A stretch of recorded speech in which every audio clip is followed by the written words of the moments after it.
The Soldier and Death. Once upon a time there was a soldier who had served God and the great sovereign for 25 whole years, and had only in the end earned 3 biscuits, and was journeying back home. And, as he went along, he thought, Lord, here am I have served my Tsar for 25 years, have received my food and dress, and what have I lived for after all? I am cold and hungry, and have only 3 biscuits to eat. So he pondered and thought, and decided to desert and run away whither his eyes might lead him. As he went along he met a poor beggar who asked alms of him.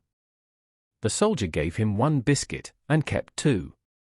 And, as he trudged on, he soon came across another poor beggar, who bowed down low and asked for alms.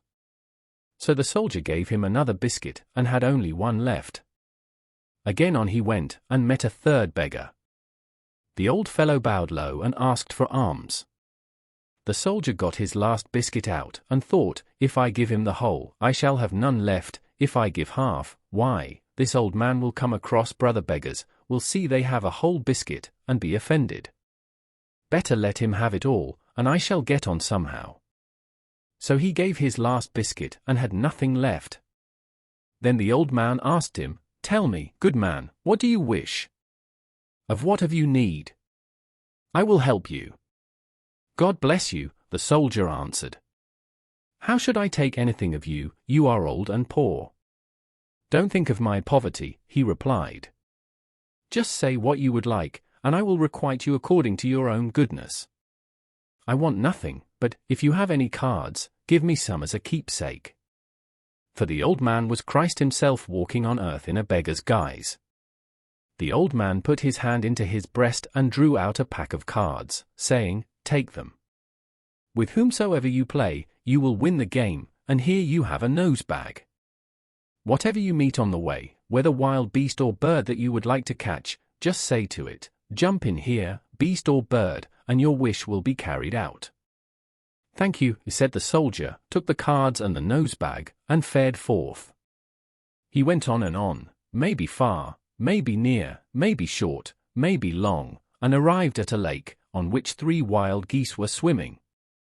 Then the soldier suddenly remembered the nosebag and thought, I'll just test this nosebag, took it out, opened it, and said, Hi! You wild geese, fly into my nosebag. No sooner uttered than the geese flew straight up from the lake into the bag. The soldier grabbed the bag, tied it up, and went on his way. He traveled on and came to a town. He entered an eating house and told the innkeeper, Take this goose and cook it for my supper, and I will give you another goose for your pains.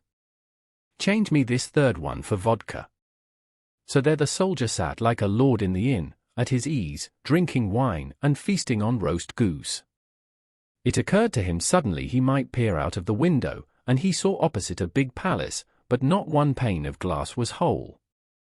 What is this? He asked the innkeeper. What is this palace?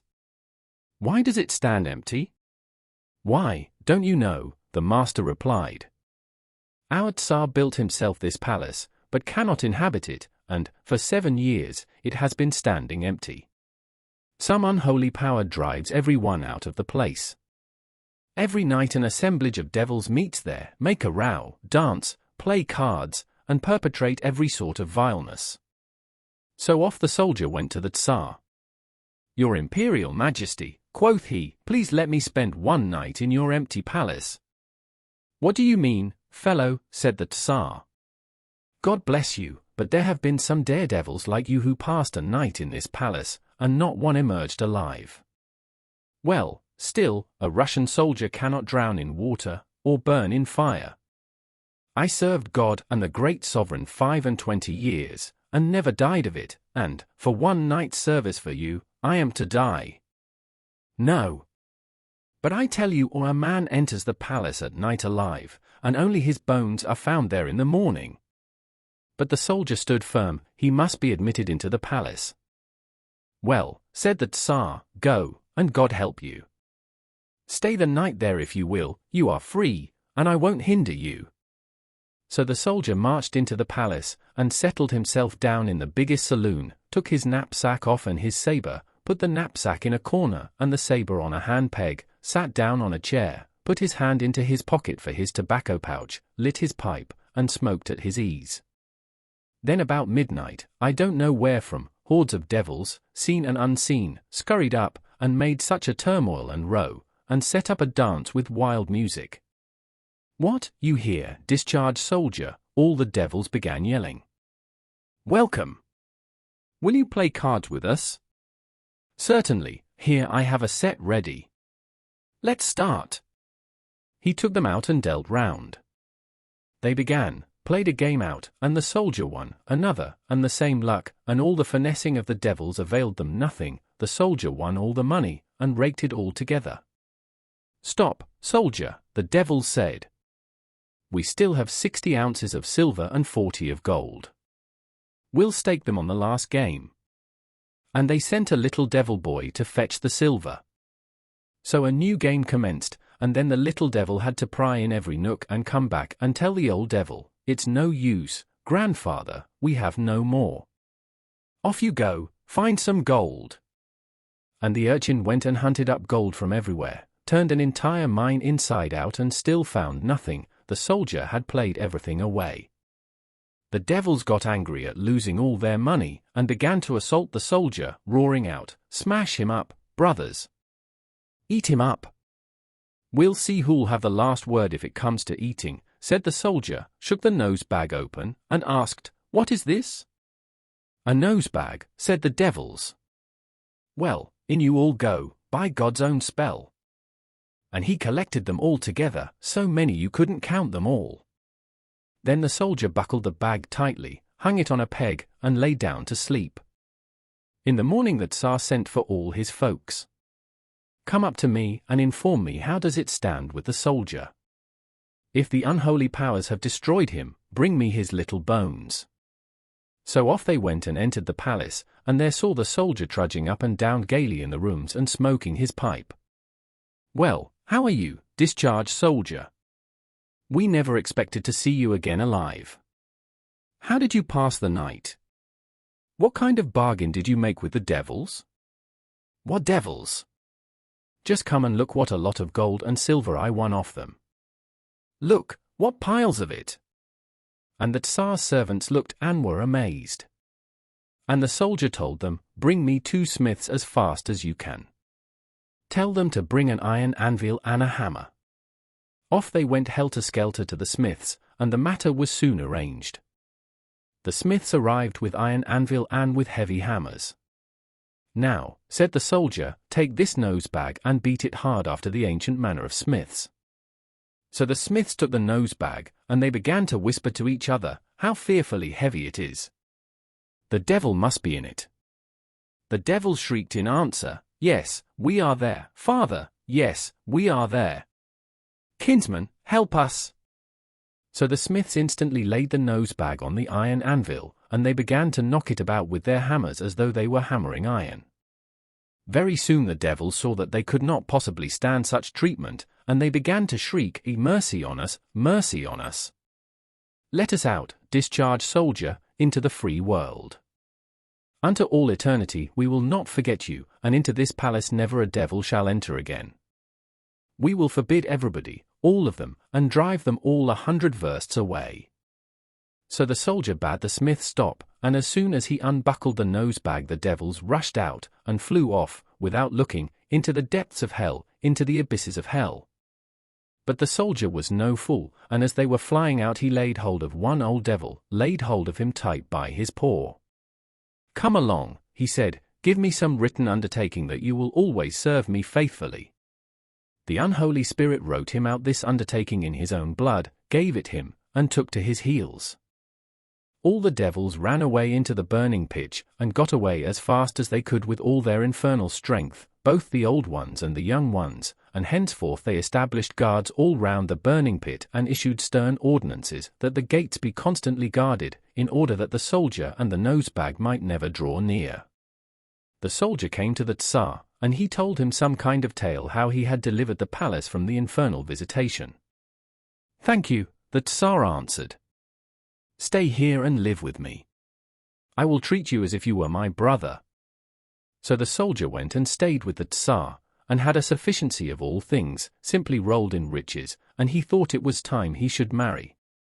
So he married, and 1 year later God gave him a son. Then this boy fell into such a fearful illness, so terrible that there was nobody who could cure it, and it was beyond the skill of the physicians, there was no understanding of it. The soldier then thought of the old devil and of the undertaking he had given him, and how it had run in the undertaking, I shall serve you eternally as a faithful servant. And he thought and said, What is my old devil doing? Suddenly the same old devil appeared in front of him and asked, What does your worship desire? And the soldier answered, My little boy is very ill. Do you know how to cure him? So the devil fumbled in his pocket, got out a glass, poured cold water into it, and put it over the head of the sick child, and told the soldier, Come here, look into the water. And the soldier looked at the water, and the devil asked him, Well, what do you see? I see death standing at my son's feet. Well, he is standing at his feet, then he will survive. If death stands at his head, then he cannot live another day. So the devil took the glass with the water in it and poured it over the soldier's son, and in that same minute the son became well. Give me this glass, the soldier said, and I shall never trouble you for anything more. And the devil presented him with the glass, and the soldier returned him the undertaking. Then the soldier became an enchanter, and set about curing the boyars and the generals. He would go and look at the glass, and instantly he knew who had to die and who should recover. Now, the Tsar himself became ill, and the soldier was called in. So he poured cold water into the glass, put it at the Tsar's head, and saw that death was standing at the Tsar's head. The soldier said, Your Imperial Majesty, there is nobody in the world who can cure you. Death is standing at your head, and you have only 3 hours left of life. When the Tsar heard this speech, he was furious with the soldier. What, he shrieked at him. You who have cured so many boyars and generals, cannot do anything for me. I shall instantly have you put to death. So the soldier thought what he should do. And he began to beseech Death. O Death, he said, give the Tsar my life and take me instead, for it doesn't matter to me whether I live or die, for it is better to die by my own death than to suffer such a cruel punishment. And he looked in the glass, and saw that Death was standing at the Tsar's feet. Then the soldier took the water and sprinkled the Tsar, and he recovered completely. Now, Death, said the soldier, give me only 3 hours interval in order that I may go home and say farewell to my wife and my son. Well, you may have 3 hours. Go, Death replied. So the soldier went away home, lay down on his bed, and became very ill. And when Death was standing very near him, she said, Now, discharged soldier, say goodbye quickly, you have only 3 minutes left to live in the bright world. So the soldier stretched himself out, took his nose-bag from under his head, opened it, and asked, What is this? Death answered, A nose-bag. Well, if it is a nose-bag, then jump into it. And Death instantly jumped straight into the bag. And the soldier, ill as he was, jumped up from his bed, buckled the nose-bag together firmly, very tightly, threw it on his shoulder, and went into the Bryansky woods, the slumberous forest. And he went there, and he hung this bag on the bitter aspen, on the very top twig, and he went back home. From that day forward nobody died in that kingdom, they were born, and they kept on being born, and they never died. And very many years went by, and the soldier never took his nose-bag down. One day he happened to go into the town. He went, and on his way he met such an old lady, so old that on whichever side the wind blew, she inclined. Oh, what an old lady, the soldier said. Why, it is almost time she died. Yes, father, the old dame replied. The time has come and gone long since. At the time when you put death into the nose-bag I had only 1 hour left in which to live in the white world. I should be very glad to have some rest, but unless I die, earth will not take me up, and you, discharged soldier, are guilty of an unforgivable sin in God's eyes. For there is no single soul left on earth who is tortured as I am. Then the soldier stayed and began to think. Yes, it would be better to let death out, perhaps I, too, might die. And beyond this, too, I have many sins on my conscience. Thus it is better now whilst I am still strong and I bear pain on this earth, for when I shall become very old then it will be all the worse for me to suffer anything. So he got up and he went up into the Bryansky woods, and he went up to the aspen, and saw there the nosebag was hanging very high, shaking in the winds to all sides. "Oh, you Death," he says, "are you still alive?" A faint voice came out of the nosebag, "Yes, Father, I am alive." So the soldier took the nosebag, opened it, and he let out Death. And he himself lay down on his bed, bade farewell to his wife and son, and he begged Death that he might die. And she ran outside the door with all the strength in her feet. "Go," she cried. "It is the devils who shall slay you, I shall not slay you." So the soldier remained alive and healthy. And he thought, "Shall I go straight into the burning pitch, for then the devils will throw me into the seething sulphur until such time as my sins shall have been melted from off me." And he bade farewell from all, and he went with the knapsack in his hand straight into the burning pitch. And he went on, maybe near, maybe far, maybe downhill, maybe uphill, maybe short, maybe long, and he at last arrived in the abyss, and he looked, and all round the burning cauldron there stood watchmen. As soon as he stopped at the gate a devil asked who was coming. "A guilty soul to be tortured."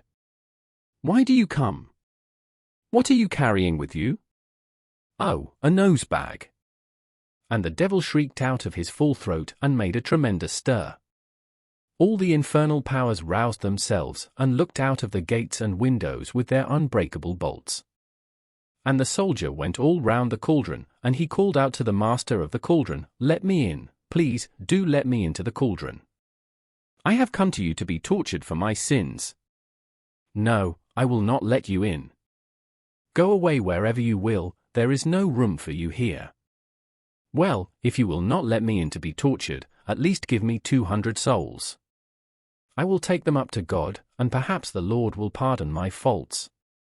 And the master of the cauldron answered, "I will add 50 more souls to the lot, only do go away." So he instantly ordered 250 souls to be counted out and to be taken to the rear gates in order that the soldier might not see him. So the soldier gathered up the guilty souls, and he went up to the gates of paradise. The apostles saw him, and said to the Lord, "Some soldier or other has come up here with 250 souls from hell. Take them into paradise, but do not let the soldier in." But the soldier had given up his nosebag to one guilty soul, and had told it, "Just look here. When you enter the gates of paradise, say at once, 'Soldier, jump into the nosebag.'" Then the gates of paradise opened, and the souls began to go in, and this guilty soul also went in, and for sheer joy forgot all about the soldier. Thus the soldier was left behind, and could not find any home in either place, and for long after that he still had to live and go on living in the white world. And after very many days he died.